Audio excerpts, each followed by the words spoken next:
দেখুন, এইটা বিজেপি তথা পশ্চিমবাংলার বিরোধী দলেরা খোলা জলে মাছ ধরতে নেমেছেন। এই ধরনের ঘটনা এর আগে অন্যান্য রাজ্যে অনেক হয়ে গেছে, কিন্তু তাতে সেখানকার মুখ্যমন্ত্রীরা মানে ডবল ইঞ্জিন রাজ্যে প্রচুর ঘটনা এই ধরনের আমরা উদাহরণ দিতে পারি, কিন্তু সেখানকার মুখ্যমন্ত্রীরা কতটুকু সেই বিষয়ে ব্যবস্থা গ্রহণ করেছে। আমাদের মুখ্যমন্ত্রী পশ্চিমবাংলার মাননীয় আমাদের নেত্রী মমতা বন্দ্যোপাধ্যায় উনি সাথে সাথে বলেছিলেন যে দোষীকে ফাঁসি দিতে হবে, এবং উনি একটা টাইম বেঁধে দিয়েছিলেন। সেই টাইমের মধ্যে সিআইডিকে বলেছিলেন যে তদন্ত প্রক্রিয়া শেষ করতে হবে এবং তার শাস্তি দিতে হবে যত দ্রুত সম্ভব। তো বিরোধী দল উঠে গেছে, কোর্ট থেকে অর্ডার হয়েছে, মাননীয় আদালত সিবিআই তদন্তের আদেশ দিয়েছিলেন। সেই মতো আমাদের নেত্রী আগেই বলেছিলেন যে সিবিআই তদন্তেও আমাদের আপত্তি নেই, তো সেই মতো কোর্টের নির্দেশ মতো সিবিআই তদন্ত করছে। আজকে এতগুলি দিন কেটে গেল, তো আমরাও তো সেই পথেই হাঁটছি যে আমরা জাস্টিস চাই। কারণ এই নারকীয় ঘটনা আমাদের রাজ্যের মাননীয় মুখ্যমন্ত্রী মমতা বন্দ্যোপাধ্যায় কখনোই এই সমস্ত ঘটনাকে প্রশ্রয় দেয় না, আগে দেয়নি, এখনও দেবে না, আশা করছি ভবিষ্যতেও দেবে না। সুতরাং আমাদের নেত্রীর সাথে আমরাও আছি, আমরাও চাইছি এর বিচার হোক, সঠিক ব্যক্তি নিরপেক্ষ তদন্তের মধ্য দিয়ে সঠিক ব্যক্তিকে নির্বাচিত করে তাকে ফাঁসি কাটে চড়ানো হোক। আমি তো আগেই বললাম যে বিরোধীরা এর আগে বামফ্রন্ট রাজত্বে কি ঘটনা ঘটেছে, কত ঘটনা ঘটেছে সে তো আমরা চাক্ষুষ প্রমাণ। তো পুলিশ মন্ত্রীর পদত্যাগ, এটা তো বিজেপির একটা খোলা জলে মাছ ধরতে নামা।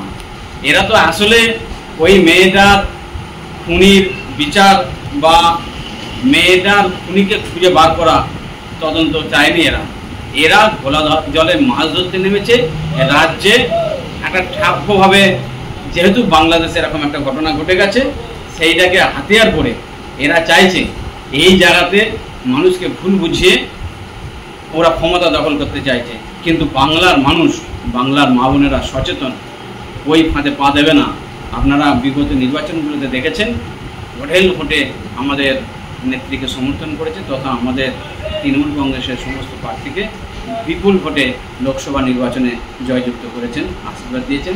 আমরা আশাবাদী, আমরা আশা করব যে সারা বাংলার মানুষ আমাদের হাতে যেহেতু দায়িত্বভার দিয়েছেন, আমরা সঠিক তদন্ত করে করার জন্য আবেদন আমরাও রাখবো।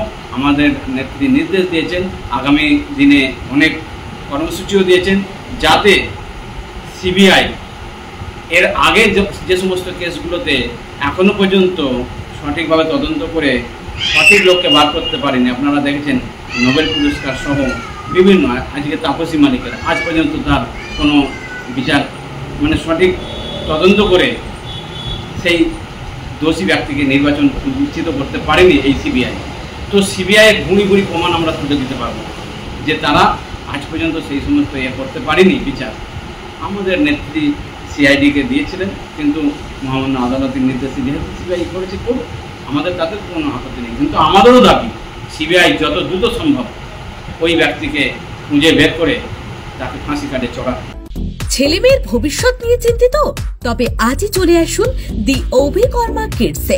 ইংলিশ মিডিয়াম এই স্কুলে রয়েছে নার্সারি থেকে পঞ্চম শ্রেণী অবধি পড়ার সুযোগ। আমরা এখন আছি পাঁশকুড়ার সুরানাঙ্কারে। ভর্তির জন্য যোগাযোগ করুন 9045193055 এই নম্বরে। মোমো খেতে ভালোবাসেন? তাহলে অবশ্যই আসতে হবে শ্রীরামপুরের বিখ্যাত বান্টি মোমোতে, যা এখন মো ফ্যামিলিও। বিভিন্ন ভ্যারাইটির মোমো খেতে আজই চলে আসুন শ্রীরামপুর বিপি দে স্ট্রিটে মো ফ্যামিলিওতে। বিশদে জানতে যোগাযোগ করুন 9681247950 এবং 8910553391 এই নম্বরে।